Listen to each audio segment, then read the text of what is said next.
Здравствуйте, дорогие подписчики и гости моего канала. Начинаем изучать падежные окончания. Начнем с родительного падежа, потому что родительный падеж всегда употребляется в сочетании с формой принадлежности.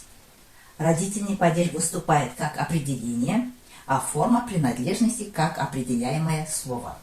На казахском родительный падеж будет «элексеттик» и отвечает на вопросы «кімнің» – «кого», «ненің» – «чего» или же «чьи», «чья», «чье». После гласных «и», «у» и после сонорных «л», «р», «у», «и» и после звонких «ж», «з» добавляем окончание «дың», «дың». После звонких «б», «в», «г», «д», а также после глухих добавляем окончание «тың», «тың».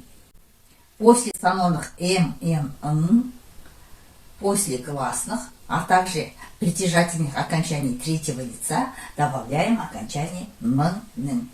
Давайте посмотрим примеры. Арманның дәптері. Тетрадь Армана. Значит, тетрадь принадлежит Арману. Қыздың көйлегі. Платье девочки или же платье девушки. В казахском языке қыз переводится как девочка и как девушка. Есіктің кілті. Ключ от двери. Есік, дверь, кілт, ключ. В казахском языке в третьем лице определение употребляется иногда без аффиксов. Например, мектептің директора. Мы можем убрать окончание родительного падежа «тың» и сказать мектеп директора, директор школы.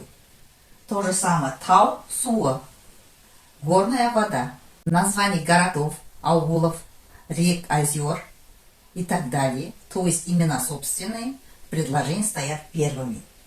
А к словам, к которым они относятся, добавляются притяжательные окончания третьего лица. Например, Алматы қаласы, город Алматы. Қала – это город с окончанием принадлежности третьего лица. Гималай – тауы, тау – гора, окончание принадлежности третьего лица. Байкал – көлі, озеро Байкал. Каспий – теңізі, Каспийское море. На этом мы сегодняшний урок завершаем. А в следующий раз у нас будут другие падежные окончания. Поэтому подписывайтесь на канал, ставьте лайки, пишите комментарии и до следующей встречи.